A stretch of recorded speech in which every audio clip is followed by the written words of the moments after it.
everything's packed. I'm running food. I burnt myself. I want to cry. If I get burned, I'm going to be pissed. So, please just stop. Excuse me. You're about to scream and throw this everywhere. We're trying to work, and you're just making my job so much more difficult than it needs to be.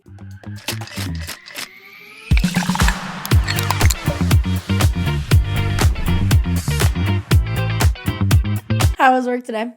It was good. We had a little bit of a rush. Nice. So it was fun. I made $250. Oh, shit. That's a good fucking rush. For a lunch shift? Yeah. That's fire. And I don't think that's including like the takeout or anything yet. And whatever the bartender. I don't know if the bartender and servers like split, if it's pulled together or they're separate. I think, from like I've talked to Crystal about it. I think that you guys just do like a split wage. Split. Yeah. I don't know what percentage goes to what. But, like, I like the idea of doing, like, pool in small places like that where everyone's doing a little bit of everything. Because you guys are still doing takeout and all that stuff too, right? No, because, and that's the thing with us, since we're small and a smaller team, people help each other. Like, it's not like, this is my section, that's your section, this is my tables, this is your tables. You know, no. Like, if I can't take a table, she will. Mm-hmm. And then, like, if she can't take a table, or if she can't take takeout or answer the phone, I will. You know what I mean? And then we're going back to Expo, seeing if they need to run anything. Because sometimes it gets really busy, especially we do a lot of takeout. Yeah. You know, obviously, it's fun. So since we do a lot of takeout, sometimes it can, like, the tickets will be full completely. And we'll just take it out for them. Just for them to run all the way back, then come back and then take out table. Because they can get busy real quick. Mm-hmm. Stands, I can't imagine. Like here, you can have 20 people walk in all at once. Mm-hmm. You know what I mean? 20 people is already half the restaurant. So... yeah. No, that's always been one of the things that surprised me the most too, because sometimes it literally feels like a bus just pulled into the parking lot and everyone just came in at the same time. It never makes any sense to me. Bro, Black Angus, we literally had a bus. Yeah. People say that all the time, like we had a bus that would come by and it was just elderly. It'd be like 50 elderly. And they would call ahead of time. Yeah. Bro, when I'm just like already busy, like during a brunch, because they would come like in the morning like for brunch. Brunch is busy. Everything's packed. I'm running food. I burnt myself. I want to cry. I'm chafing. Like, it's just a horrible shift. Yeah. And I see that bus pull out. Because I've even gone to the other room. So Black Angus had like the main dining room and with the bar, and then they had like another room which usually is like for bigger events, whatever people would rent out, they'd go there. Packed. Bro. And then you just see 50 old people just come in. Mind you, all they order every single time is just steak. They love their steak. So they order steak, but every single one of them is a different temp. Oh my God, that's the fucking worst. Every single one of them is a different temp. And then it's worse because you'll go to the table, and if you forget what position it's at, or if the server fucked up, or sometimes they would move around because, their friend was at the back of the bus. Now I want to sit with their friend. And you tell them, like, is this the medium that you ordered? And then they like, mm-hmm. Like, what do you mean, uh-huh? I had one guy who's like, no, I don't remember what I got.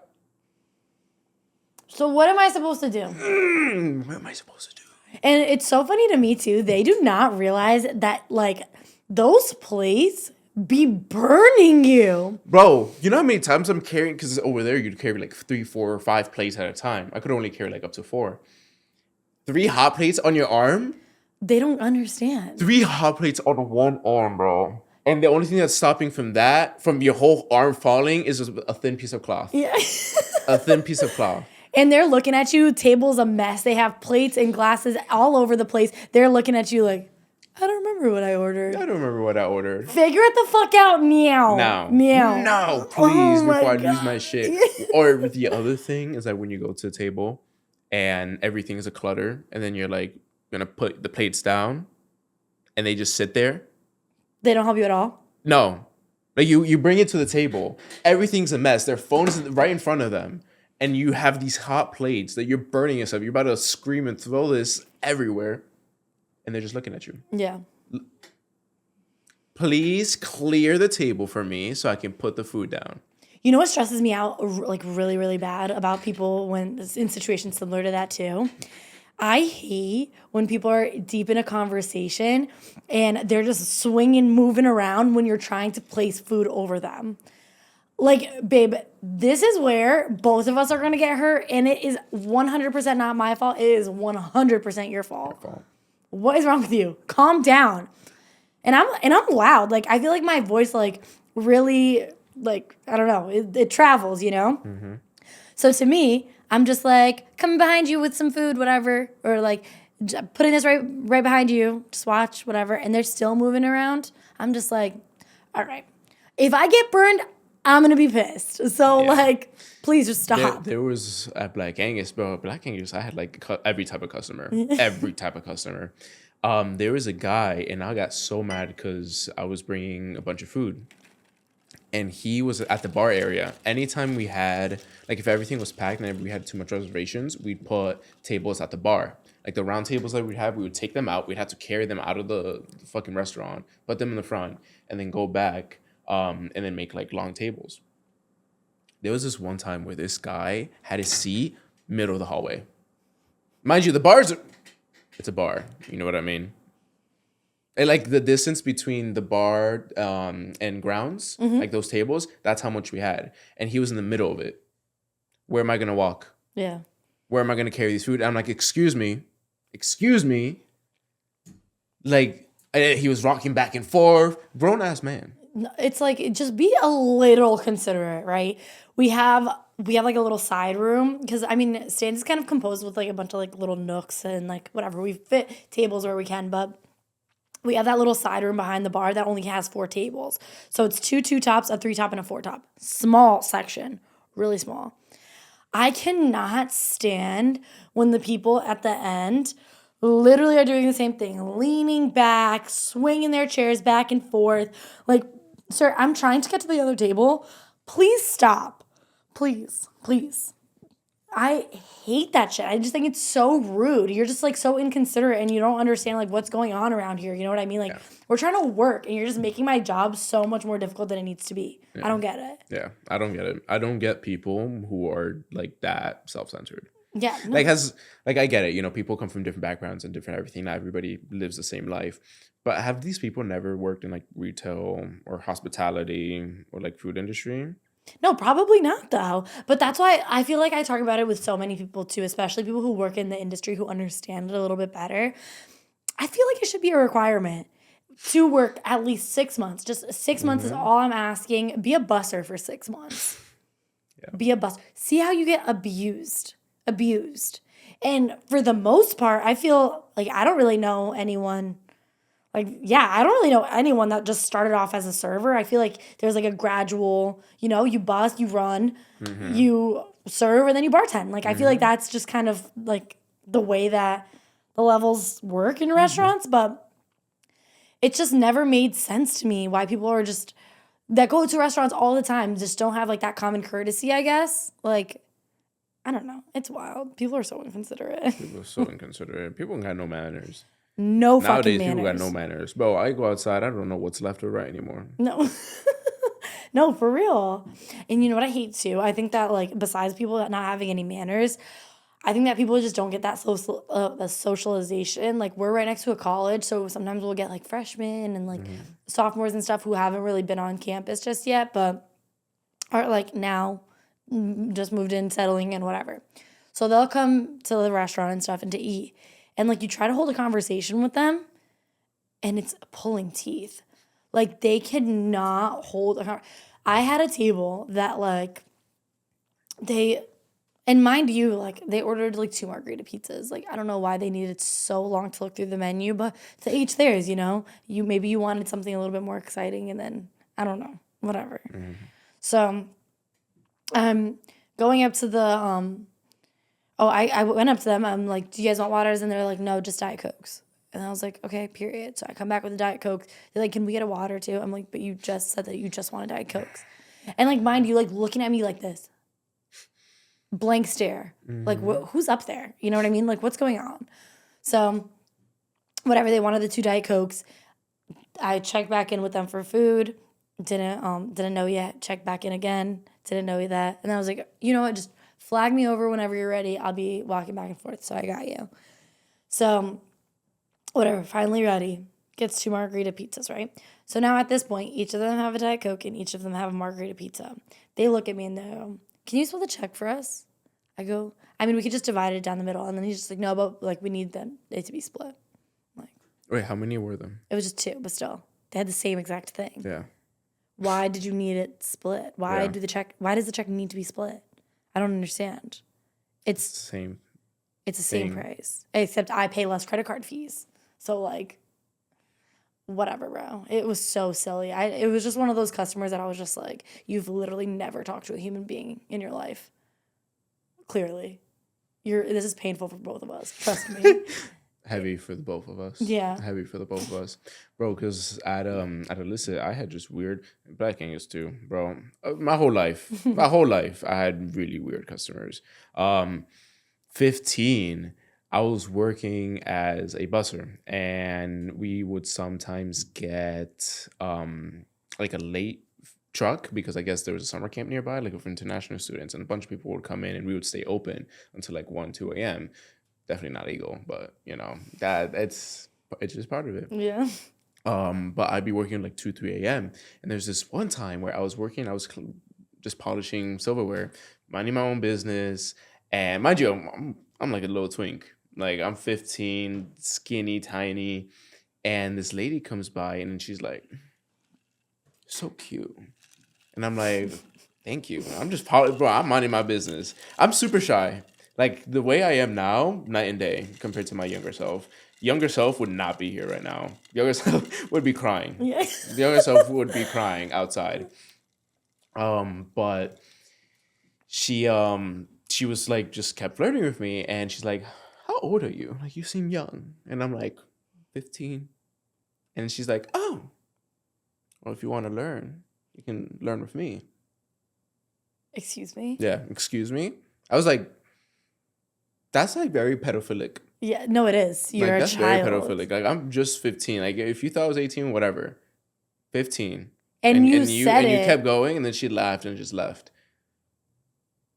And that's when I knew that this industry was going to get weird. Yeah. That's how I knew. Like at Black Angus, bro, like I had a customer, this was like 2 years ago. I was in the bar and I was running food, and she grabs my arm, pulls me to her. She's drunk. She was bottomless when they still had it. I don't know if they still do. But she was not there anymore. And then she grabbed my face, pulled me closer, and she was like, hey, so I heard something about you. And my head is running, by the way. I'm like, what the? Because you know, when you're in the restaurant, like, and it's busy, like you're locked in. Yeah. You don't think of nothing. No thoughts in my mind. Like I'm a bot essentially. She grabbed me, and the whole script fell. Like I don't know what the fuck was going on. Like so, my mind is rambling. Like, did I do something wrong? Like, why the hell are you grabbing me? And then she's like, somebody told me something about you, and I'm like, who the fuck are you? Yeah. Like, what the? Am I gonna get killed? Like, what's going on? And then she's like, I heard you're gay. I'm like, I'm gonna get hate crimed. I was like, bro, it's raps for me. Like, what? And I'm like, yeah. And in my head too, I'm like, who the hell told you? I don't know this lady. Yeah. And she's like, oh, are you sure? I'm like, yeah. And she's like, oh, such a shame. And she was like, if you ever want to change your mind, let me know. Mind you, this is like a 50-year-old woman.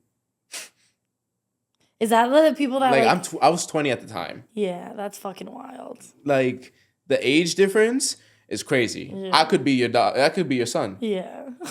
I could dead be your son. Do you think that a lot of the people that hit on you at restaurants and stuff are older women? Yeah. It's always older women. That's so funny. It's always older women. Sometimes it's like older women and like their daughters. That's actually kind of a flex, though. Yeah, no, that is a flex. Sometimes it's older women like and some moms and their daughters. Or sometimes, and I'm like, don't you have a husband? Yeah. You know what I mean? Where's her daddy? Yeah. So whatever, but mostly older women. That is so funny to me.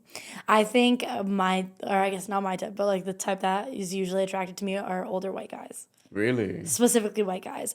I had someone, and I'm sure that you've gotten this before too, but like honestly, I've never lived in another country, you know what I mean? Like I've been to other countries, and like I would visit Brazil every year when I was growing up, just because we had family there and stuff. But I had this white man, he had to be like 55 to 65, like somewhere in between there. And he was just like, I love your accent. Where are you from? My accent. I'm like, Danbury? Like, what are you talking about? I was like, what are you talking about? But it's just so funny where like people have like these preconceived like, oh, like I obviously don't look white. You know what I mean? Like I don't look like I'm from here. You don't look like you're from here, you know? You look like some type of ethnic whatever. But at the same time, like you've never even had a conversation with me. And are you even listening to when I'm talking? Because like, what are you talking about? You know? Yeah. That was so weird. Yeah.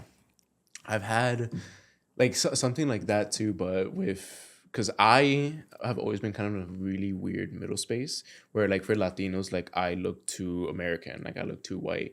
Meanwhile, for Americans, like I look too brown, like I look too Hispanic, too Latino, to something away from here. Like I don't look like a typical white American, and it's always kind of been kind of weird because growing up, I didn't feel connected to both of them at all.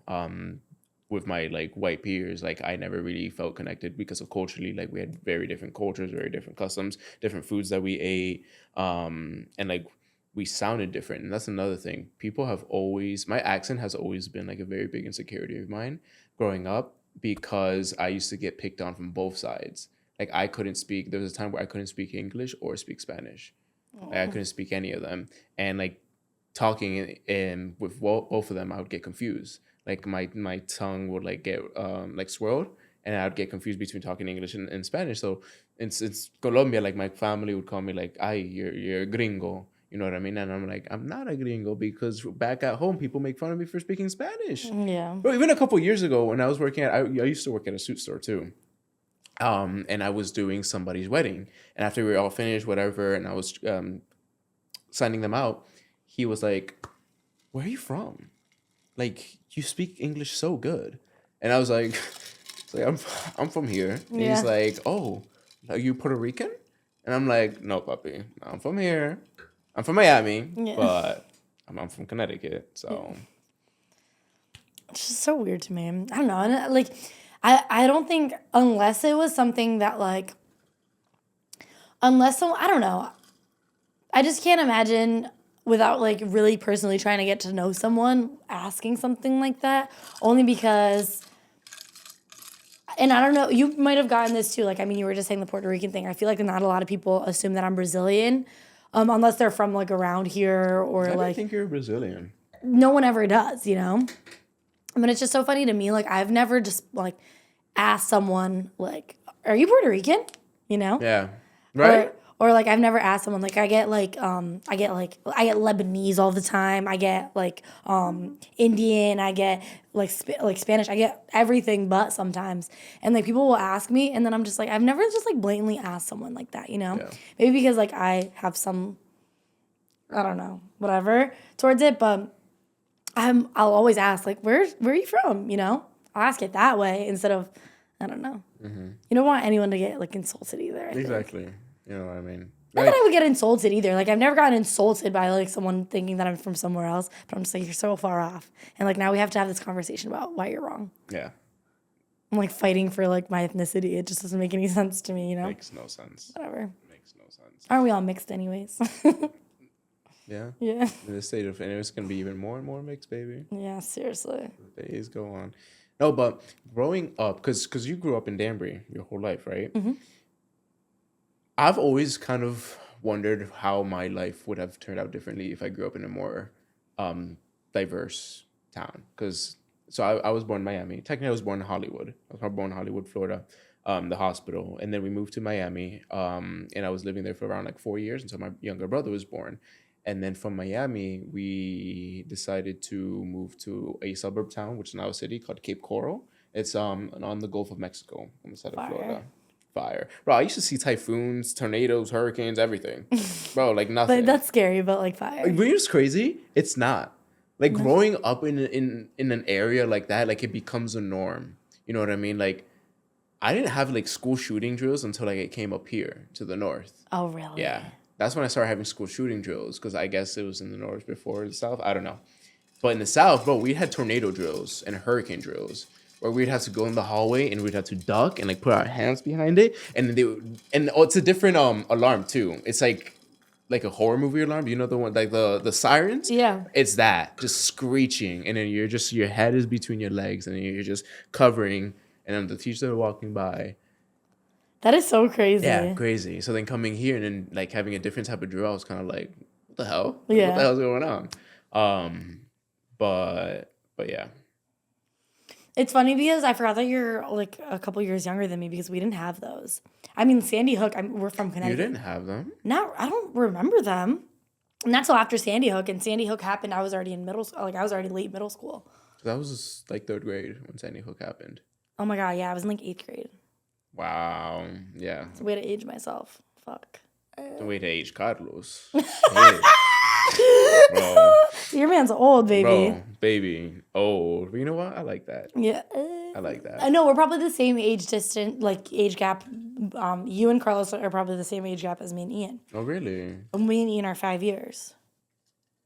He's 95. He's class of 13.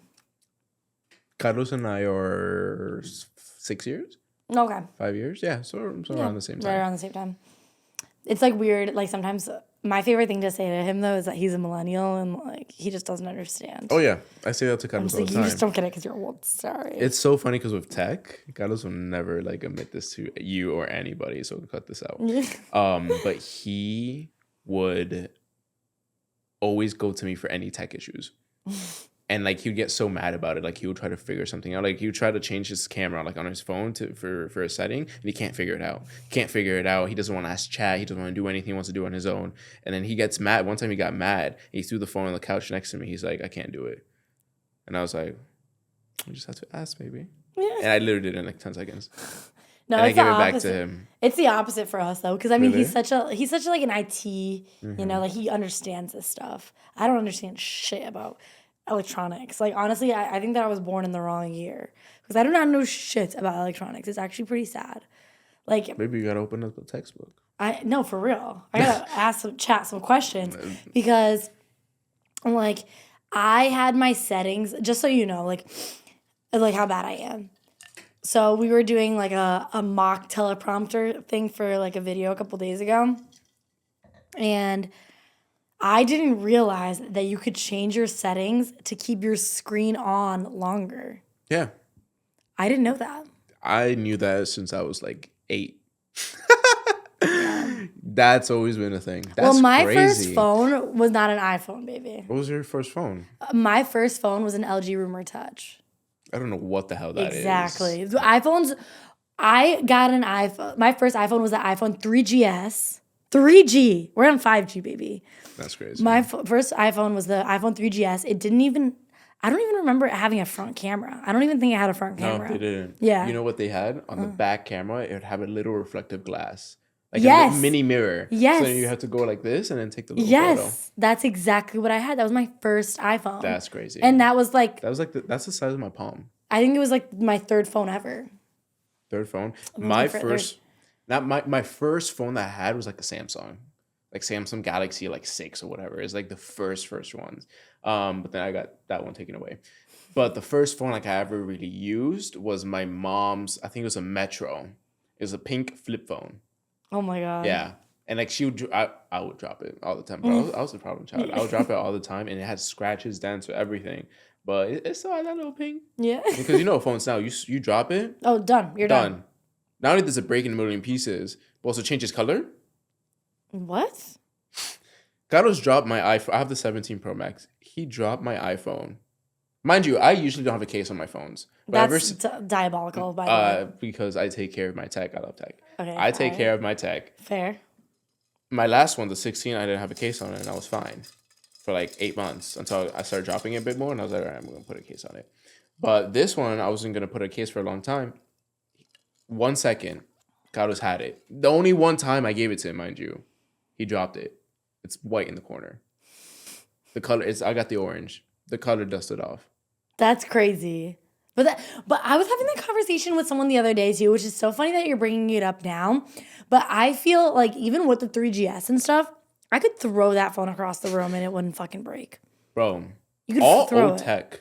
All old tech, the was hardware, built to last. Was built to last. It's so crazy. Like even like the Nokias. Like I don't know, like maybe someone in your family had one. Yeah. Those phones were phones? unbreakable. Bro. Unbreakable. Unbreakable. You could literally use that as a weapon. Babe, I know that waterproof wasn't a thing at the time, but I remember my first like iPod.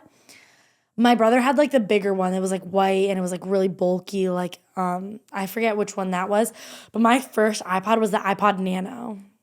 You remember that? Holy. Yeah. iPod Nano? iPod Nano. That brings you back. That brings you all the way fucking back. But that was my first iPod ever. That thing, I dropped it in water and like waterproof wasn't even a thing. And it was fine. It was fine. It was fine. They were built to handle anything. And mind you, this is when they came with a charger, a charging block, headphones. Everything. Stickers. Stickers! Oh my God. Bro, not even stickers. Not even stickers. I never used them, but like... But like it was fun to have. It was a part of it. You know what I mean? Yeah, it was part of the experience. You're paying like all this money for a piece of like a phone and like whatever. You know what I mean? When realistically, you know, it does not cost that much money for them to make it. No. These poor children in third world countries are digging for lithium batteries. Like let's be real. You know, they shouldn't cost as much as they do, but they do, and fine. Like everything, I feel like is expensive now, so. Just kind of, you got to eat it. But at the same time, it's just like, bro, they're not built to last. They don't come with any of the accessories they did before. Can't even give me a fucking sticker. You know, the other day when I went to go trade in my iPad, they gave me that sticker. It's a little different now, but they gave me that sticker. And I what do you mean different? Like the actual sticker's a little different? Yeah, like it's colorful now. Like you remember how it used to just be white? White with a gray border? Yeah. Now it has like a couple colors on it. I'll show you after to my bag, but... Like, I got the sticker, and I looked at the guy, and I was just like, I'm not going to lie. It's so funny to see this, because I have not seen an Apple sticker, and I couldn't tell you how long. Yeah. And he was like, and I'm sure you have every iPhone, don't you? I was like, yeah. Yeah. And I haven't seen it in a really fucking long time. So it's just, like, so funny. I don't know. It's just a money game, honestly. I'm super interested to see where tech goes next, especially social media. So I was having this conversation with someone the other day. When I started getting into, like, when I got into, like, the restaurant side of it, when I started bartending and stuff, I ended up, I was a rep for a little bit, too. So I was selling liquor to restaurants and bars and all this stuff. So when I was going into that, I remember someone had told me, it's a great industry to get into when you're young, because something about, I guess, human nature is when they're happy, they drink, and when they're sad, they drink more. But... then you go through a global pandemic and kids don't get that fundamental, like, or I guess I can't say fundamental, but like they don't get that like initial college experience of going out and like drinking and having a blast. Like now DUIs are super published and like accidents, and they do like these programs at school where they're blowing up cars and like kids are fake dying and all this stuff. People don't drink like that, you know? Mm-hmm. Like I saw a statistic not even that long ago that like alcohol consumption entirely is down like 60% or something insane. Mm-hmm. So that comment was like a bust. I have this idea that I think social media and like YouTube and Netflix, like I think that like actors and like all these like big people like in Hollywood and doing all these things, I think that there's going to be a significant rise in that because so many people are staying home. Mm-hmm. I think that like going into like the media side of it, like I think that once we're even radio, like I think that radio will eventually transition more into just like podcasting and things like that.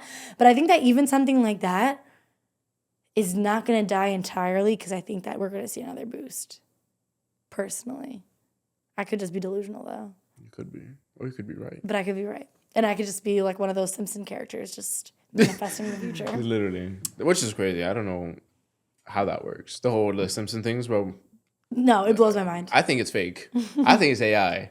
I think the whole thing is just like a Mandela effect because there's no way like it's so crazy accurate. It's kind of scary. It's scary. It's scary. And it's crazy to me how people will like be like, I remember this Simpson episode when they talked about this and like go back for like 20 years ago. I can't remember shit like that. I can't. How? Bro, I will watch a series. I'm also like a series binger. Like I'll start a show and I'll finish it within 2 days. So you would never watch a show live? No. No, really? You wait until it finishes? Mm-hmm. Unless it's like Love Island or something Okay, like okay, that okay, everyone's okay. talking about, like reality TV I think is a little different because I can only do that in doses. But like real like heavy shows, Mm-hmm. I'm so invested and like if I miss like 2 days then I'm off of it. Really? But that's why like me and Netflix are like this, Yeah. So what was I saying about that? Fuck. I lost my train of thought. I remember. But I remember the thing I was gonna say about Meta, with the whole metaverse, because I think the thing with Meta, what they're envisioning what the future of social media is gonna look like is phones aren't gonna be a thing no more. What? Yeah. Phones won't be a thing no more. Mind you, in the tech world, changes happen over many years. Like this, Yeah. not next year, within the next 5 years, we're not gonna have phones. Now, we're probably not even gonna see a decline in like phone sales. But social media, because think about how tech has evolved. Tech started with computers. It first started using it for the government, and when it transitioned from that to a consumer product, and you started having flip phones, right? First phones, house phones, you could call people, contact your family. People got more connected. From there, went to mobile phones. It was literally just flip phones. The BlackBerry. BlackBerry is fucking awesome. I always wish I had one. Um, and then from those, you had what? You had little keyboards, right? Before you didn't have a keyboard, it was just numbers. Then after that, for the Blackberries, you could have you could text people. After that, you had the smartphones, the first iPhones, the first Samsungs. What did they do? They removed the keyboard. It's all touchscreen. The only thing you have is a home button. What happened many years later? They removed the home button. Now your phone is literally just glass. Yeah. It's glass and metal, right?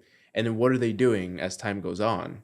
They're removing more and more features. I mean, like to open the camera button, like it's a side button. Like, so what's next? You know what I mean, because tech is always going to progress. Like humanity is always going to go to the next level, whatever that level is. They're gonna keep moving. No more phones. Remove this to evolve this. It has to be gone. Phones won't exist. Everything's going to be in the metaverse.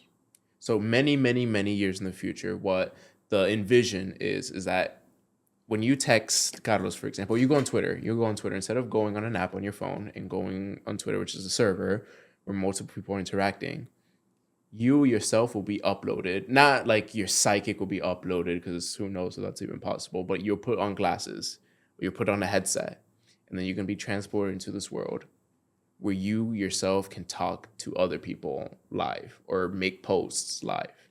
You know what I mean? That's terrifying. Terrifying. That feels like a Black Mirror episode. No, it does. But that's where we're going into. Yeah. With the metaverse, what their idea is to have no phones. Like everything is just with your eyes. Look at the Apple Vision Pro. Mm-hmm. You don't need to use your fingers. Before with the Oculuses, the gaming headset, you'd have a controller, you know what I mean, something tangible. They were able to remove that. Now you're able to control it with your eyes, and your eyes can select options, and it knows where you're looking at. There's a new, the Metas, the second generation. I don't know what their names are. And what it is, it's the glasses, as long with a wristband. And the wristband's connected to the glasses, and it feels your muscles moving, and it knows like the twitch, like it knows what direction it's moving for you to select options while you're wearing glasses. So you can text. It's all through Meta, so it's all like what Meta owns. So it won't text through like a normal iPhone. It'll text through WhatsApp. But you can use Facebook. You can use Instagram, and you can literally just be like walking down the street and moving your arm and selecting contacts, texting people, doing whatever. That's fucking terrifying. With no phone. I don't like that at all. No phone. I don't like that. No phone. Imagine you're talking to somebody. How do you know they're talking to you? Mm-hmm.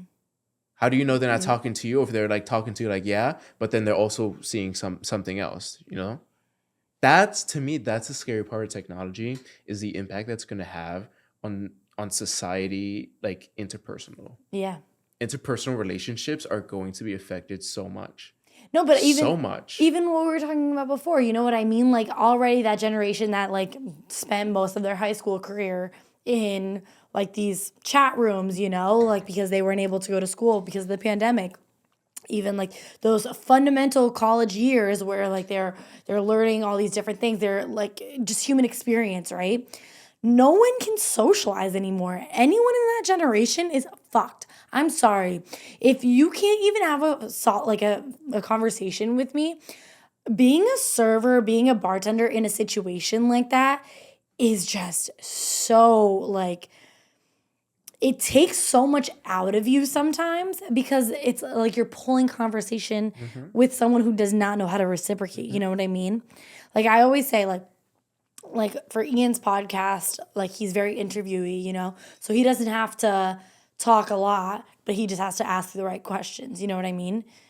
I can't imagine, even though I know that it's going there, I can't imagine a world where people cannot answer for themselves.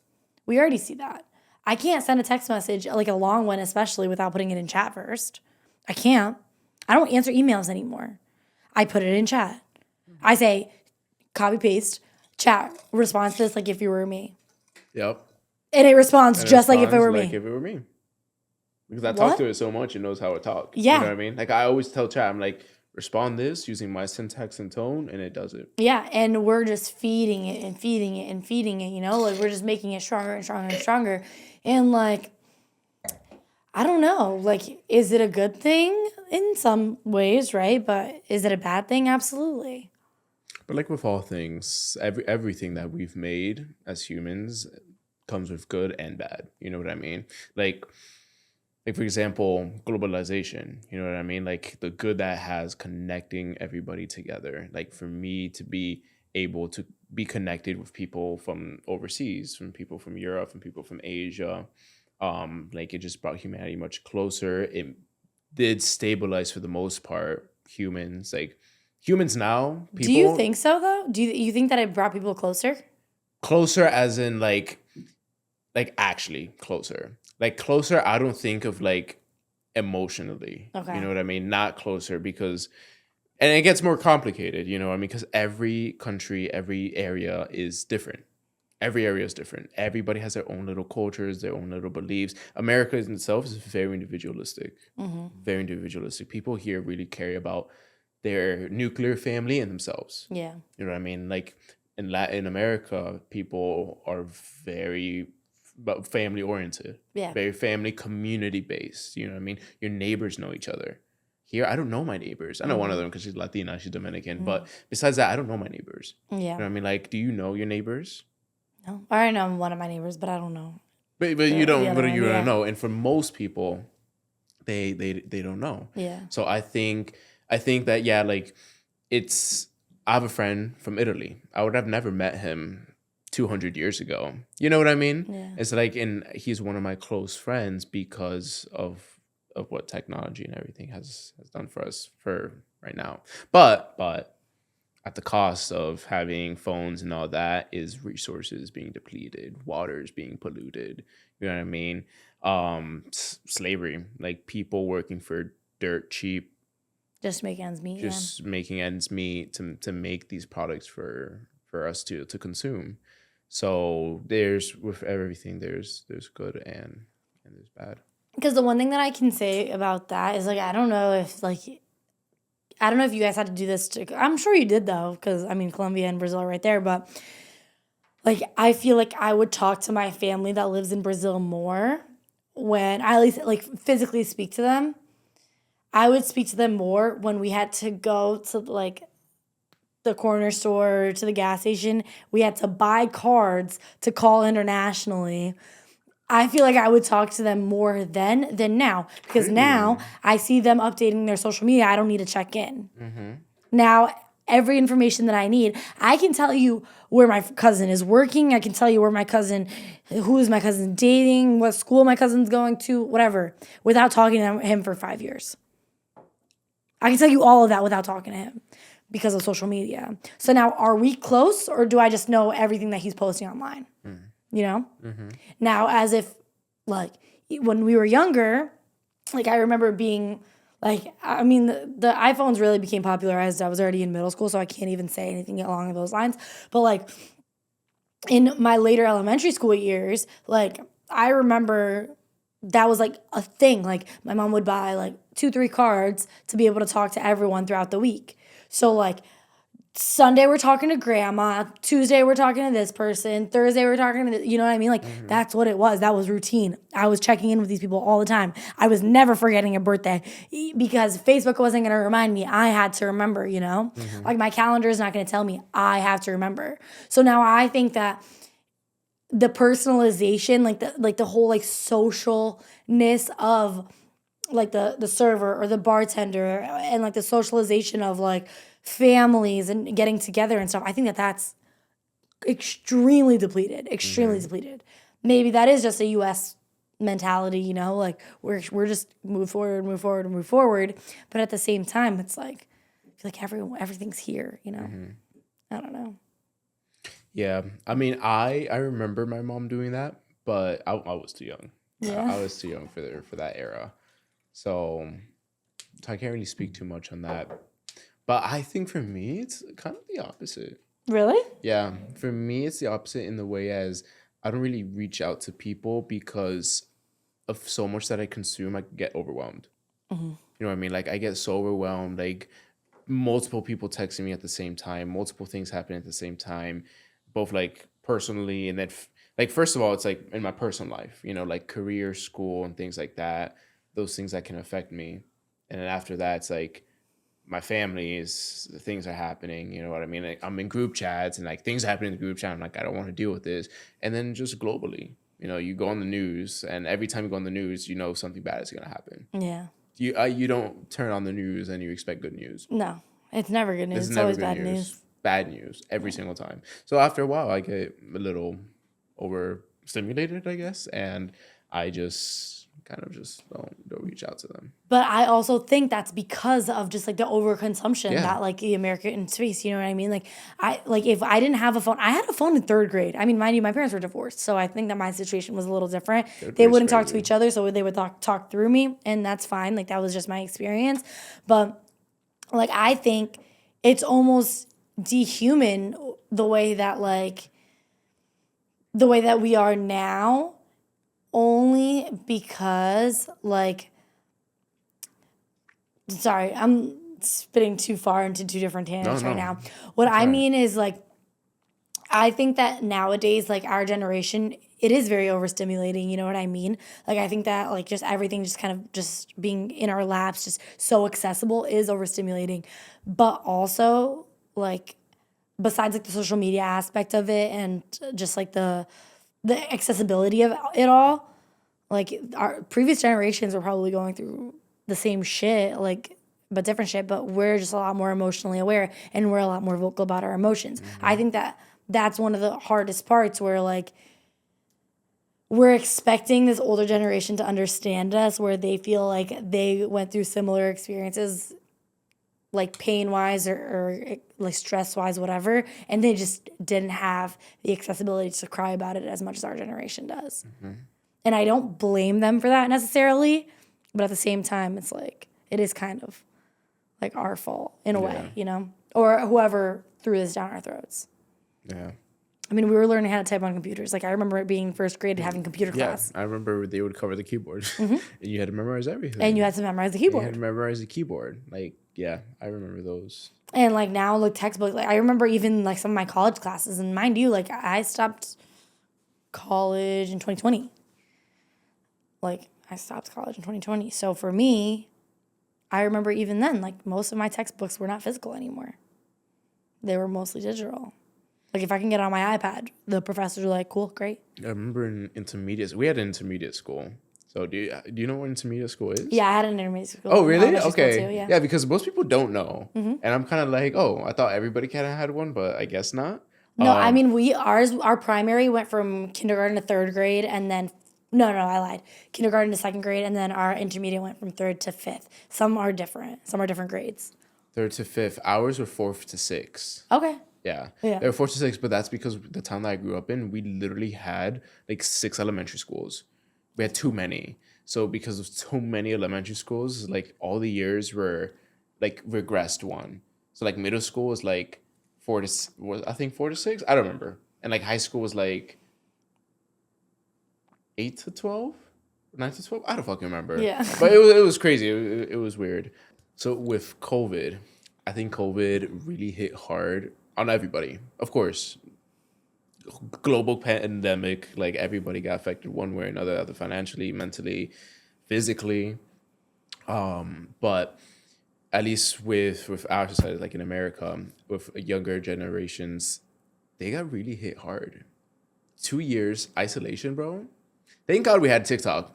Thank God we had TikTok because we have all went crazy. Yeah. I swear, I shaved my head. Did you? I shaved my head, bro. I shaved it completely, and I was called a kiwi. Yeah. I was called a kiwi, and guess what? Yeah, I look like a kiwi, That is so funny. bro. And I have a photo. I don't have it on this one. Of me shaving my head, and that was crazy. But I knew when they told us we weren't going back to school, we're not going back to school. People were like, we're gonna be back in 2 weeks. No. I was like, we're not coming back. I'm doing this now. So then when I can tell my grandkids later, I can tell mini little Carlos, I can be like, yeah, I shaved my head during COVID. It was crazy. But it was people, we had to shave our heads, otherwise you could contract it. I'm going to just say lies. But I do think that people just didn't have that social connection. Because for humans, interact with people every day. Every day for all of our lives, we interact with other people. We are social creatures. Take that away, what happens? You know what I mean? So these kids get affected. I've been thankfully not affected because of my personality.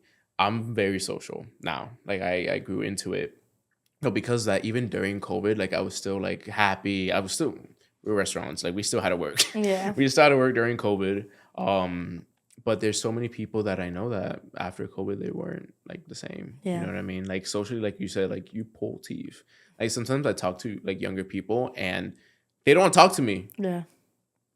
It's so weird. And I'm like, and I'm trying to be nice. And in my head, I'm like, damn, am I weird? Like, am I coming off like too hard? But then I'm like, no, you're weird. Yeah, no, like, it's you. Like you are the weird one. Yeah. You are the weird one. But that's what scares me, though. You know what I mean? Like, what is going to happen to like that career server and that career bartender? You know what I mean? Like, I would hope that this isn't. I hope that like this little blip that we're going through is honestly just a blip, you know? Like I was talking to Owen in my last episode, and what we were talking about is basically how like this is a lot of people's like stepping stone, you know? Like people become servers and bartenders and work in restaurants in their early 20s for the most part because this is what's gonna pay your bills, and this is what's gonna get you like a lot of networking and just like lessons. Like you learn a lot of lessons working in the restaurant industry. But like for people who want to do this like long term and stuff, like what's gonna happen to them? You know, what's gonna happen to like the 40-year-old woman that's going into it now because she needs money to support her family? What's gonna happen in 10 years? At 50 years old, you're not ready to retire. You know, I mean, I hope that like they're doing good, but at the same time, like at 50 years old, it's like, are you good? That's so scary. So scary. And everything is so expensive. So expensive. Restaurants, it costs an arm and a leg to go out nowadays. Like me and Ian have been like eating at home a lot and stuff too. And don't get me wrong, groceries are expensive right now. But it's the difference between spending $300 and $1,000 a week, you know? It's a big fucking jump. Big jump. Trust me. And that's just like two people. Yeah. So imagine like families of 4, 6, like 8, you know, like there's big families out there. Like I wonder how they're even going out to eat nowadays. It's impossible. Oh, yeah. Unless you're making, like I remember reading, this is like a couple of years ago too, so I don't even know what it is now, but I remember reading that like you can't make less than $100,000 each in a household nowadays to survive.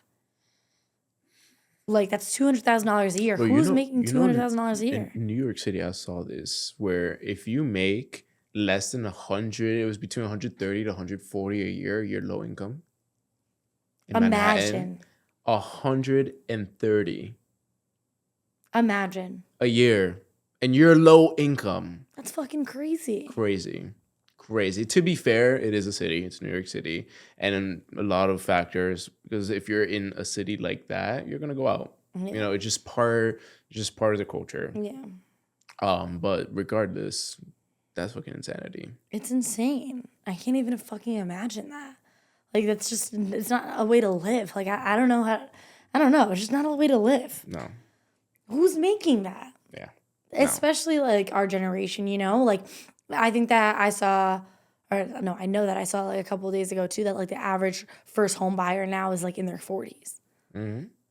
So, like, my parents had a house when, like, my mom was, like, 25. She was my age. Yeah. And she owned a house. There was a video that I was watching, and it's this guy who goes and interviews people. I don't remember his name, but he goes and interviews, like, older people and asks them, like, if they bought a house, and if they say, like, what's the first house, like, how much was the house they purchased? Bro, some of these people were like, yeah, like 30 years ago, my house I purchased was $8,000. I was like, how? $8,000? $8,000, bro. I swear to my mother, $8,000. Bro, you like, can't even get a lawyer to look at you for $8,000 nowadays. $8,000. What the fuck? That's 4 months of rent. Yeah. No. For an apartment. For an apartment. For like, a one single bedroom. Yep. Studio. What? And you bought a house? Crazy. And you know what's crazy? They were probably a milkman. Yeah. And they were working as a milkman. No, it's so insane. And their wives were not working. And their wives were in work. They were home taking care of the kids. And they had kids. Bro. Diapers, formula, everything. It's crazy. Wild. It's wild. Wow.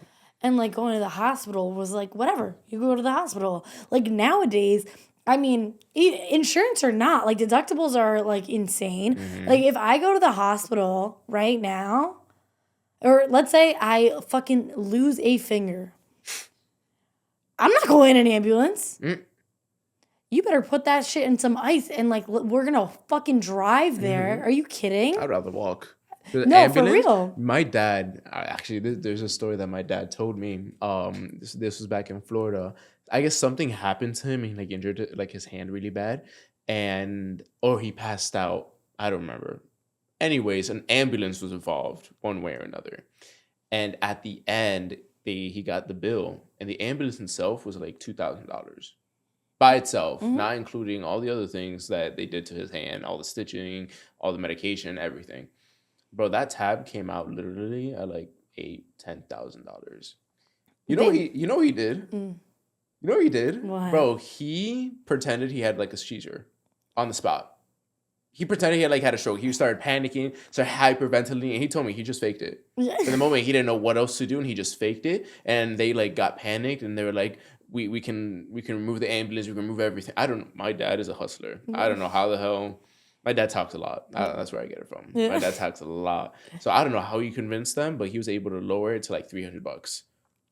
You know, this is after pandemic. I want to say this is like in 2023. But my mom has like a lot of stuff, right? So she, I remember one day she was feeling like this really, really bad pain in her chest, and it wouldn't go away. Like, she tried to rest it off. She like spent like 3 days not working and stuff. And by the third day, she was feeling like even worse than she was the first day. She's like, I have to go to the hospital. Mind you, my mom has insurance, right? So I'm like, oh, let's go. We got to go now. Like, let's go. And I was working in healthcare at the time. Like, I was working at the orthopedics office, which I know isn't the same. Like, you know, like, it's not completely different than like in the ERs. And I'm not even saying it to undermine anyone's profession. You know what I mean? Like, I know that they work really hard and school is crazy. And like, I know, like, I respect nurses to death. Like, I really do. But at the same time, whatever. So my mom's having these chest pains. We get to the hospital. We wait, like, we were in pretty quick because I think that's something about like when chest pains like kind of have to go in immediately. So we went in pretty quick. So first thing that they did, EKG. EKG came out normal.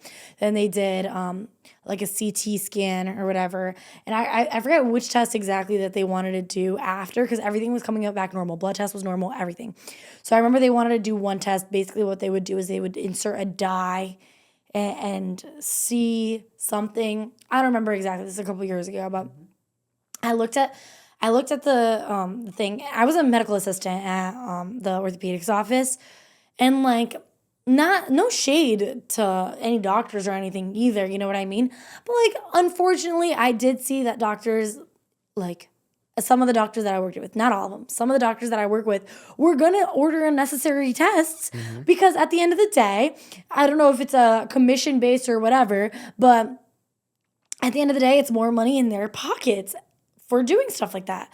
So, but like they wanted to run this test with the dyes on my mom, and like I look at the nurse and I'm like, listen, like no shade, but like is this completely like necessary? Like she's doing all these tests, like there's nothing that you guys can like give her, so it's not whatever.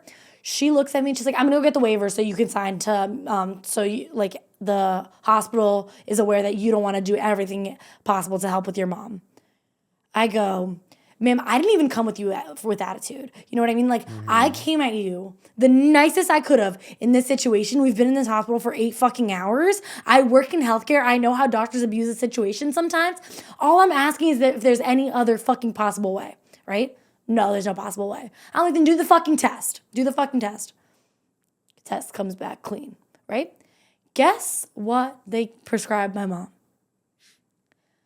Tylenol extra strength. Okay, fine. They give it, or no, I don't even think it was extra strength because I think extra strength they're only 500s. I think it was 800s at the time. Whatever. They prescribed my mom the 800s, and then we go home. A couple days later, the bill comes. But doesn't she have insurance? She does have insurance. But like if you go to the emergency room and stuff, you have to hit your deductible. So unless you don't hit your deductible, you have to pay the difference. So like some people's deductibles are like $10,000, you know? Guess how much the hospital bill was for us to take like 5 or 6 unnecessary tests because all of them came back perfectly fine. For them to prescribe the Tylenol, for us to have to pay, or I mean the insurance paid for it, but for us to go to Walgreens, pick up the medication, whatever. Guess how much that bill was?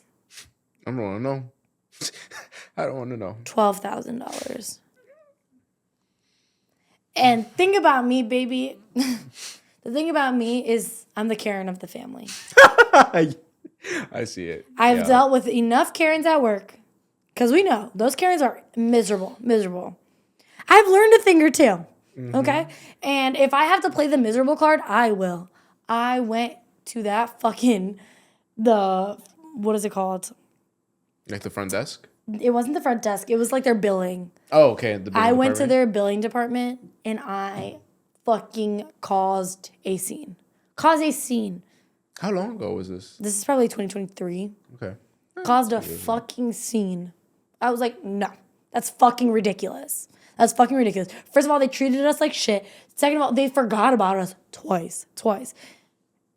Nurses are overworked and underpaid. I understand that. But then to tack on a bill like that when like we were mistreated and it was for fucking Tylenol. That's what I was going to say. I could have given my mom 2 extra strengths for how much is it, like $18 at fucking CVS. I could have given her 2 of those and we would have been fine. We could have spent $20 on this and we spent $12,000. No, the fuck we're not. Yeah. So that bill got lessened significantly. Yeah, the healthcare industry here is disgusting. Yeah. Disgusting. Absolutely. Like the way it functions doesn't make any sense. And I've heard people try to defend it and say that no, it's cheaper if we did like universal healthcare because universal healthcare, of course, like it's going to come out more of our taxes. Okay, but you're doing the same thing but for more expensive because when you pay your insurance is paying for everybody else who's also part of that insurance. So instead of having multiple insurances that can do whatever they want, why don't you just have universal healthcare and everything gets covered by one thing? Yeah. You know what I mean? Like it makes no sense. That's why I'm so jealous of Europe. That's why I want to move to Europe so badly. Yeah. That's one of the main things. Like for most of my life, since I've been low income, I've always been off like Medicare and Husky. So I've never had, thankfully, paid anything in my life. But that's not the reality for most people. No. You know what I mean? And it breaks my heart. Like, Carlos, my partner, the love of my life. And I'm so worried every time like something might happen to, because if I get sick, if I get her at work, if anything happens to me, I'm like as long as physically I'm fine, you know, like mentally, socially, like financially, I'll be okay.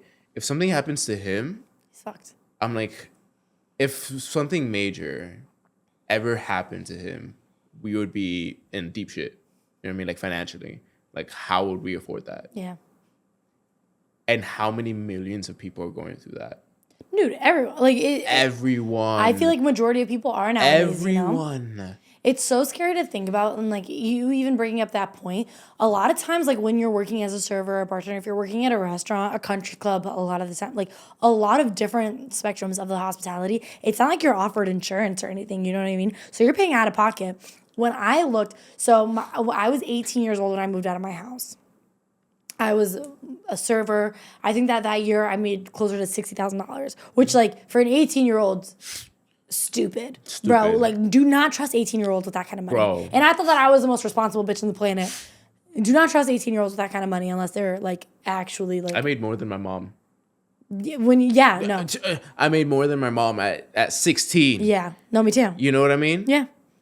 But got kicked off of the health insurance. Then I moved out. Then, because we were on state too. So like when I made that much, they kicked me off of state. Then I moved out. So now I'm really off of my mom's everything. Like now my mom can't claim me on her taxes, all that stuff, whatever. So I'm like, okay, like maybe being a responsible adult, maybe I should look into health insurances, right? Mind you, I'm not diagnosed with anything. I have a clean bill of health. I'm not smoking. I'm not drinking.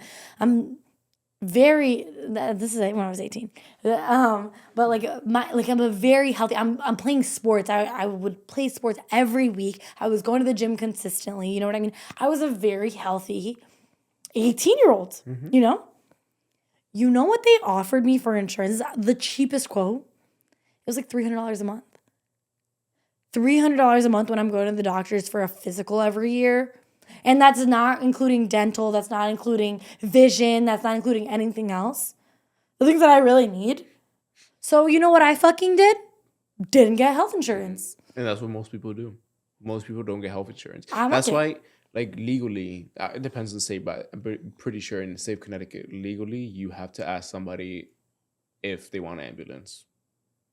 Oh yeah, because And if they say no, you can't get it. You know what I mean? Like they say no because of that. Yeah. Because it's so expensive. Some people would literally rather out just bleed until somebody picks them up and takes them for free. No, I would literally rather bleed and have someone too. to take me for free. I would never go into, if I'm conscious, I'm not going to an ambulance. If I'm conscious, I'm not going to an ambulance. And if I'm unconscious, baby, somebody better be paying for it because it's not going to be me. It's not going to be me. That's why I tell, like, Carlos knows. Like, if something happens, I'm unconscious, and people, like, call the ambulance, you tell them no. No. You tell them no. We're going to pick his ass up. We're going to put him in the car. We're going to pick him up, we're going to put him in the trunk, and then we're going to go to the hospital. And we're going to go to the hospital because, no, bro. Ridiculous. It's crazy that we have to live in that fear. Like, that's, like, the part that saddens me the most. You know what I mean? Like, I hate that we have to live in a world where, like, you cannot even... And it's, like, I'm sure you see this, too. Like, my cousins that live in Brazil think that we have it so beautifully. They think that America is, like, this wonderful place. Everyone has a job. Everyone's happy. Everyone's fed. Everyone has a beautiful house under their, like, you know what I mean? They're living in this beautiful house. It's so crazy to me to try to explain what it is. And it almost feels selfish to try to explain what it is too. In a, I mean, I don't think it's a second world country, but you know what I mean. Like it's almost sad to like tell them like, yeah, we have iPhone 17s and we have laptops and we have cameras and we have all these things, but we're not happy. We're suffering when they're probably suffering worse, and they're way happier of people. It's sad. For me, yeah, it's that. I have a cousin. Well, he's my cousin's spouse or fiance, and it's always so weird because I literally had a conversation with him about this, and he was saying how like he wants to go through like the legal process and everything to come here and bring his family and like start their life here. And I explained to him like everything how it is, and he's like, that doesn't sound happy. Like that doesn't sound like you telling me I have to work like a dog, like me and my wife to support our kid. And I'm like, yeah. I'm like, people come here to make money. like I think the American dream now is that. Mm-hmm. You know what I mean? Like American dream 30, 40 years ago was you come here, White picket fence. white picket fence, your golden retriever, your Mm-hmm. 2 kids, mom and dad, and you live your life happy. And then you live into retirement, and then you live retirement, and your kids grow old, and the cycle continues. And you're able to retire at And you're 65 years able old. to retire at 65 because now they want to change it to 70. Like, We can't get a fucking break? make it make sense. But having to explain like all that to him and him being like, no, I think you just have a spending problem. When he told me that, it really did put my mind into perspective because I will say just American consumers do spend more than we do. Mm-hmm. No matter who you are, we do spend more than we do. Now it's more complicated because it's like, for example, me and Carlos, like we try to be very healthy and like with our foods and everything. So what do we have to get? We have to get more organic food, more whole foods like bread, meats, whatever. And the issue with that is it's more expensive. Yeah. You know what I mean? Like things like that are more expensive. You go to the gym, it's more expensive. You know what I mean? And like we don't go to the Planet Fitness. Like we go to more expensive gyms. Meanwhile, over there, people kind of do what they have to do. You know what I mean? And salaries are completely different. Yeah. Like over there, like and I actually had a conversation about this today, where it's like at least here I'm able to go out once in a while. You know what I mean? We have the liberty to go out. For a lot of people, it's really difficult, but once in a while, for special occasion at least, we can go out. Over there, my family typically don't. You know what I mean? Like it's much harder for that opportunity to come unless it's like a really special occasion. Yeah. I mean, so it was like you said, like it was a bit awkward for me to like, because he was like, it's easy. Like it's easy. Like you make so much money. Like you buy how many like your egg is only $9. Like meanwhile, our eggs is like a quarter of our salary. You know what I mean? Yeah. And then for everything, like the tech and everything, because I get the new iPhone every year. Yeah. Because I can. Meanwhile, they can't. Yeah. They can't. My cousin that I give her, when the 10 came out, I gave her that phone for like her birthday. She still has it. Yeah. And it's been what? It's like 7 years. Yeah. You know what I mean? So yeah, there's little discrepancies there, but I know. I mean, it's really just like a comparing game. You know what I mean? Mhm. But like also like but the lives are completely different. the lives are completely different. Completely different. Completely. Like they're- night and day. Like we were just talking about, like there's so much happier people. Yeah. You know what I mean? Like there's so much happier because of all this stuff. You know, and I think that like the average American is going to spend more money on retail therapy than actual therapy, you know? And like we don't need the things, but at the same time, like what are you It gonna makes do? me feel good though. It makes me feel good. It makes me know that like I'm not gonna go out in public with my iPhone X and someone's not gonna look at me and be like, the fuck is that? That Yeah. fossil, you know what I Yeah. mean? Like here there's a lot more judgments and there's just like a lot more, I don't know, just different. It's because just America's just like number one in that. In Yeah. capitalism, consumerism. It's like people like if you're not wearing the trend, if you're not keeping up with the Joneses, Yeah. baby, you're left behind. You're left behind. You're left behind. So what are you gonna do? What are you gonna do? But going back to the thing you said earlier about like restaurants and learning, bro. I'm always so thankful I worked in a restaurant because I do think it has to be mandatory for everybody. Mm-hmm. I don't care what tax bracket you're in. You need to work in retail for six months, retail or restaurant or both, Mm-hmm. like both 6 months each. Because after that, I think humanity as a whole would just be happier people. Yeah. No. Humanity as a whole will be happier people. Bro. Because there's people who are stuck in their bubbles for so long, especially older people who are stuck in their bubbles for so long and are just so miserable. And I'm like if you were in my shoes, you would know how you look right now. Mm-hmm. And you wouldn't be acting the way you are. Yeah. Straight up. No. Bossy. It's wild that's to it. me. It's wild to me that people just literally act like that and they're just like, yeah, this is normal. Yeah. It's not, baby. It's not. You're wrong. There was this one girl. This is a Black Angus. And it was a party of 4. And everything was going fine. They were eating. I think I was bussing. I was bussing because I came by them. One of the ladies No. 3 of them were still eating. One of them finished. Like scraped the plate, right? I went to them and I was like, "May I take this out of your hands? Like, can I clear this out of your way?" And he was like, "Yeah, sure." And I went to pick it up, and the lady was like, "How dare you?" Excuse me.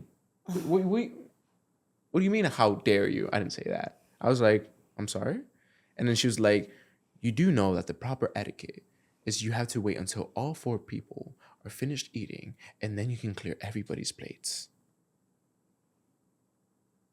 Ma'am, this is not a 5 Michelin star restaurant.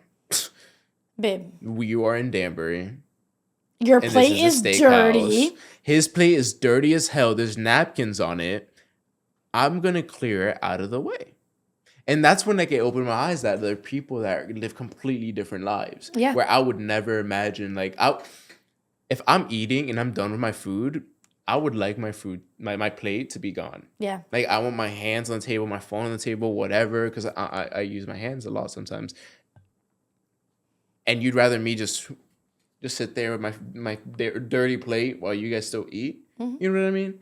Like after that, I was like, yeah, there's all types of people. All types of fucking people. All types of people. Bro, I've had tables sit for an hour without ordering anything and then get mad at me when I ask them if they would like to order anything. Baby, you were taking up space in my section. You're the worst. You're literally the worst type of people. The worst type of people are the ones who they've paid everything. They're done. They're done. They don't want anything. Everything's packed. Everything's good. The tab is closed. And they stay. For like an hour. You know, I had a situation once when I was managing where we're busy as fuck. It's a Saturday night. And here's the thing. If we're not busy, okay. You're enjoying your time. Yeah. I do it sometimes. You know, when it's not busy, whatever. But last table, or middle of a busy ass rush, no. You're the asshole. You're the asshole. Get the fuck up and get the fuck out. Please. I wish this was like on that Reddit thread, you know? Like, am I the asshole? Yes. Like, it's just so funny to me when tables do that. Like, and you're in the middle of the rush. Like, I was saying before, like, I had a table when I was managing at the time that, like, everything's cleared off the table. Like, they literally have water glasses at this point. Check is paid, table's closed. We didn't have open table just yet, so you can't see like how long. I mean, I guess you can like check the time that they close their tab, but besides that, like you can't really see like how long a table sat after they've paid. But I remember we had like this wait list. It was like 9 or 10 tables on the wait list plus reservations. So like it was just like one of those crazy ass Saturdays. So I went up to the table. I'm like, hey guys, like, and the bar at the time was like pretty chill. So I went over and I was just like, hey guys, like, I just wanted to see if there's any way that we can transition you into the tab or into the bar. Like, we have a lot of tables waiting to be seated. And I know that you guys had closed your checkout a little bit ago. So I just wanted to see if that was a possibility. We can get a drink on the house, like you're the first round on the house. The lady looks at me and she goes, oh, so you really don't want us to enjoy our time here? Baby, you had your time here. Baby, you had your time here. Yeah. What are you fucking talking about? What are you talking about? You had your time here. And like those are the situations, like when people act like that, those are the times where I literally just want to be like, get the fuck up. You're the asshole. Get up and get out. You suck. You are the worst type of clientele. Get out. Bro, I'm offering you a free round at the bar just so we can have this table, and I'm ruining your experience. Yeah. Bye. Also, I don't know about you, but like every time I go out and eat like that, like I don't stay that long. Bro. I came to eat. That's it. I came to eat. I didn't come to here and lounge. Like if I want to lounge, I go to the bar. Yeah. You know what I mean? Like I'll get up and let's go to the bar because the bar is where you lounge. Mm-hmm. But to sit on a table, and also because you know we're servers. If you keep getting new tables, you get more tip, you get more money. you're losing money if that table stays there all fucking night. It's real estate. It's It's 100% real it's estate real when you're a estate, bro. server. That has always pissed me off so bad. Like, going back, why everyone should be a server at some point. It's crazy, bro. And like having an attitude about it more is the craziest part. Like, literally get help. You're wrong. Yeah. I fucking hate people like that. Yeah. Stresses me the fuck out. Yeah. But that's why I'm so thankful for the restaurant, because I dealt with people like that. So, like, dealing with restaurants, you not only just meet so many people, but you go through so many things. But there's so many times at restaurants where, like, if I fuck something up, like, I wanted it, and thank God, thank the Lord, when I first started in the restaurant industry when I was 15, the manager, he was like my second dad. He became my second dad. And he was so patient with me. And he even said that. There was one day that I was doing takeout and I fucked something up really badly, like completely wrong orders. And he like took me to the side and he sat me down and he's like, and I was like 16, baby, bro, baby. And when he sat me down, he's like, I just want to let you know, like, I'm not like your future bosses. I'm not gonna scream at you. I'm not gonna yell at you. I don't believe in that. But you need to be better. You need to do better. You can't make mistakes like that. You can't. And he told me like that. And he told me calm. He's like, I love you, puppy. Like, because he was my second. He's like, I love you, but I won't yell at you like that because I don't believe in that. But not everybody's like me. Yeah. And if I made mistakes in the future, when I made mistakes, and it was somebody like he told me, you would have gotten cussed the fuck out. And I did. Yeah. And I did. But you know what? Like that makes you tough. Mm-hmm. That gives you like a hard skin, bro. Yeah. And not only that, because I've been in the restaurant industry for like, I think 6 years. I've been in it for a long time, but it was also on and off because I've also done a lot of different jobs. I worked at a bank. I worked in stocks, not stocks, like in the warehouse. I worked for Macy's. I worked for Bloomingdale's. I worked as a pizza boy. In the restaurant, I've worked as bar back. I've worked as, sometimes I did bartending. I did serving, everything on the sun besides the kitchen. And I've been a teacher's assistant. You know what I mean? I've dealt with parents. I've dealt with children. I've dealt with teachers. I've done so much. And all of these different experiences have taught me so much. But I think out of all of them, the restaurant experience, I think the number one thing is hustling. Mm-hmm. Hustling. Yo, every time I'm in a different industry that's not restaurant, and I meet my coworkers, I know who worked in a restaurant and who hasn't. Yeah, because of how they move. Of how they move. Mm-hmm. When I see people walking around, taking their sweet time, no critical thinking, no nothing. Like, you've never worked in a restaurant before. Yeah. You've never, because when you're in a restaurant, you're moving. You're moving. Mm-hmm. Like that it's just part of it. Yeah. You know what I mean? And it's like, and the thing with the restaurant is like you're doing everything at the same time. You know what I mean? Like, bro, there was times in El Coyote where I would be bussing tables, taking drinks, taking orders, doing this, and in El Coyote, the buses had to make the guac and they had to make desserts. So we'd have a rush. I'd have to make guac for every single table, have everything ready, bring it table to table to table to table to table. And after that, I have to clean all the tables. And after that, I have to bring the waters and bring the drinks and do this and do that. And then sometimes the waiters would be busy. I have to take some orders. Like, and then they go back and do dessert. Just, I'm gonna put a pin on that. I hate when servers give free dessert every single time. Oh, our restaurant does not do that, baby. You want They don't free do that? dessert, you pay for it. Period. Burr. That's how it fucking should be. Unless the server made a really big fucking mistake, or like a food runner or somebody made a fucking mistake, and like affected the customer, then yeah. But the fact, like, in El Coyote, baby, there was this one server. Every single table, she would want to do dessert free. And she'd be like, yeah, Papi, can you make this dessert? Do this dessert. on the house, on the house, on the house. Why? Because she wanted the extra money. Yeah. Because she thought that doing it on the house, all of a sudden they're gonna tip her more. Baby, they're gonna take advantage of you. Yeah. Same way you're taking advantage of me. Yeah. They're not gonna tip you more just because you gave. Like, no, bitch, that's not how that works. Maybe once in a while, but not for every single fucking table, especially when in the middle of a rush. Especially when we're in the middle. No, hell no. Friends, family, okay, but every single table. Fuck that. Fuck that. And then, but yes, that type of workplace where I was doing this running around, my feet are bleeding. Yeah. Bitch, my feet. This was before Hoka's. This was before Ons.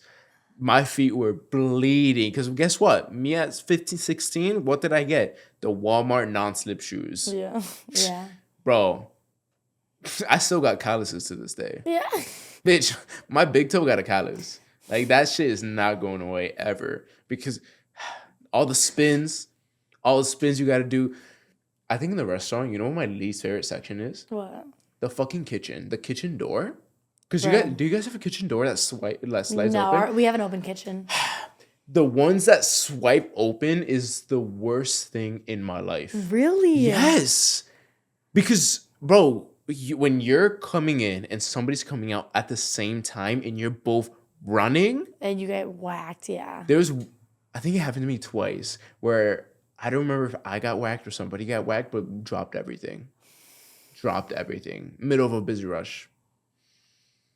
And it's so sad because if you're the one who got affected, it's kind of like fuck.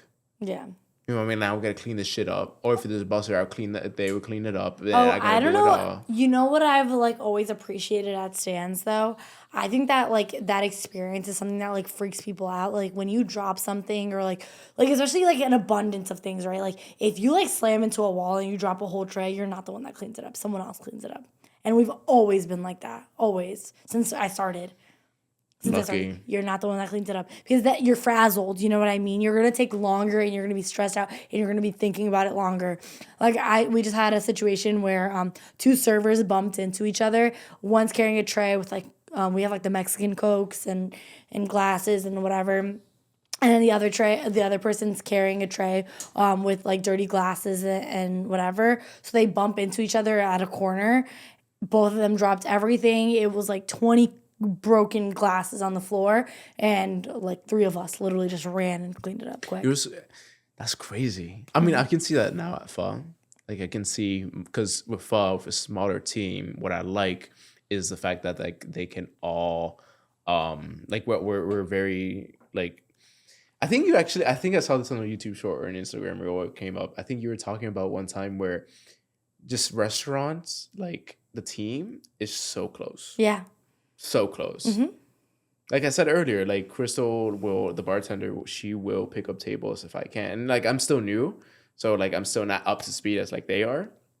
But I'm getting there. But still, she'll come up, and if it's a busy rush, if I have on the weekend, right, and it's dinner, it's gonna get crazy. They will come in and help. They will help us. You know what I mean? But I worked in restaurants where that's not the case. Where if you mess up, people freak out. Also, Americans, just in general, I'm American, but there's so many Americans that when something happens, they freak the fuck out. Mm-hmm. They lose it. Mm-hmm. They lose it. I don't know if it's a culture thing, but anybody who's POC that I've worked with, if something happens, bro, they pivot.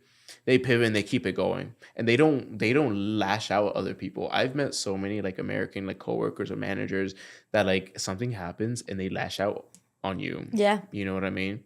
And we're a team. Mm-hmm. If we're a one functioning unit in the restaurant, we're one functioning unit. We have to help each other. Yeah, we have to put each other buzz or take tables or do whatever. But there's some industries where no. Yeah. It's not that. That's always kind of been my managing style too, where listen, I understand that what happened was wrong and that's just not the way that it carry on. But to fix the situation, we have to fix the situation now. Dwelling on it right now is not going to help at all. So what we do is we make a game plan, we fix it right this second, And then the next time we figure out a method to never do that again. That's the only way to do it in the restaurant. Like when things are moving so quickly, you cannot spend 10 minutes talking about a situation when something's happened. I'm so sorry. That's going to derail your whole entire shift. Everything. And like the way that I've always worked as a server and a bartender, a host, everything that I've ever done in the restaurant is you work in a queue. That's the only way to get everything done. You work in a queue. So like now, if this table just sat and I need to get them waters and the other table sat and I already got them waters but they need drinks, I'm going to hit both tables before I go to the back to get the water for the initial table, and I'm going to be able to put in the drink order for the second table. You know what I mean? Like you work in a queue. One thing happens that fucks up your queue, and you're fucked. You're fucked. Now your mind is going 100 miles per second. You're trying to figure out how to deal with this situation, how to deal with this situation, how to deal with this one, and now 2 more tables sit in your section. What do? You spiral. Yeah. Because what else are you going to do? It is so important for every single position in the restaurant to be doing their jobs, to be helping as one functioning unit. The best way, and like another thing too, is like doing their jobs right. And doing their jobs right. Yes. And even to go back, like I know like we were talking about how like everyone should work in a restaurant. Everyone should play a sport or should be part of a team before working in a restaurant.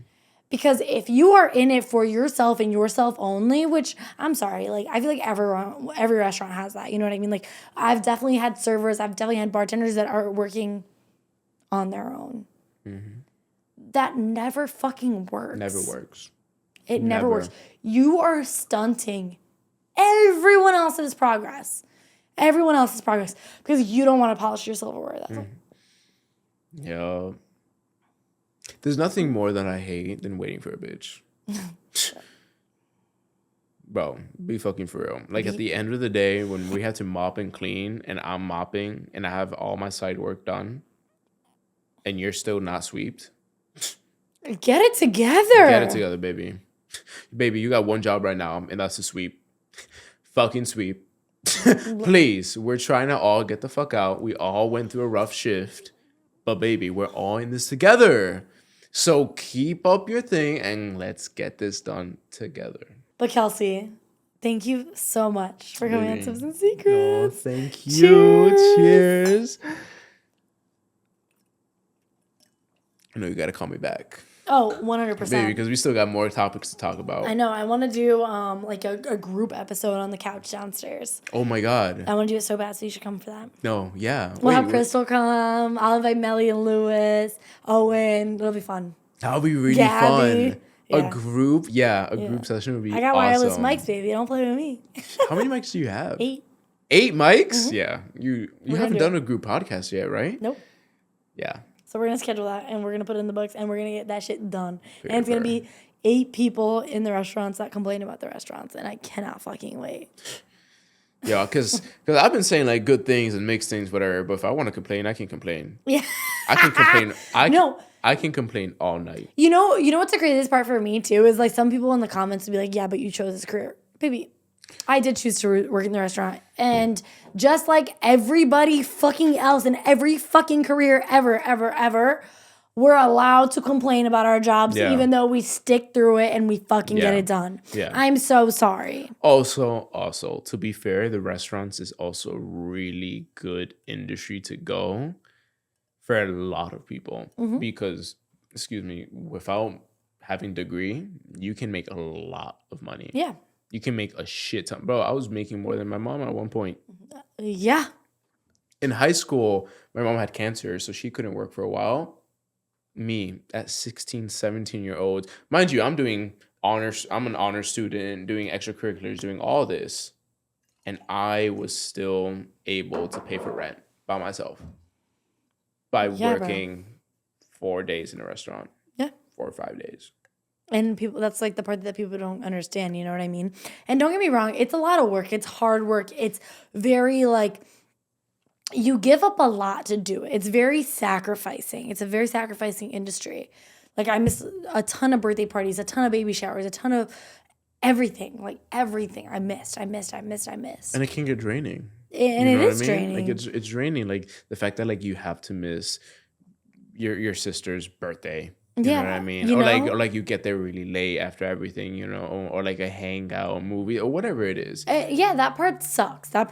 You know what I mean? Like when you're looking at it like a little bit more closely.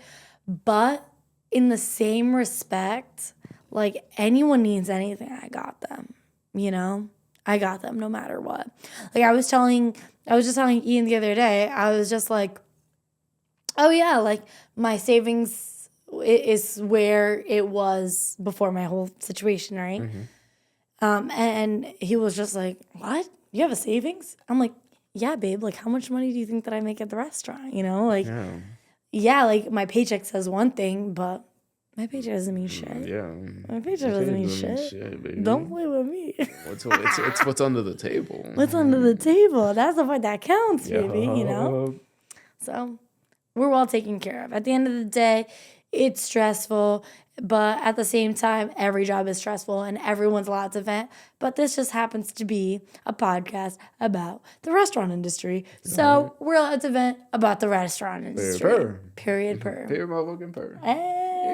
But Kelsey, thank you so much for coming on Tips and Thank you Secrets. for inviting me. Yeah, it was so much fun. We're going to have our group episode, and it's going to be such a good time. And I got still more personal things to talk about. So if you want to invite me on the side, let me know. Because we will do it. We still got to go into the bank industry. Oh, that's a whole nother thing. Because that shit actually connects to the restaurant, surprisingly. No, like, hospitality, baby. Bro. Dealing with people. Anything that you do and you deal with somebody else. Mm-hmm. Customer service. You deserve a Nobel Peace Prize, honestly. Yeah, literally. Bro, the things that we go through. Unimaginable.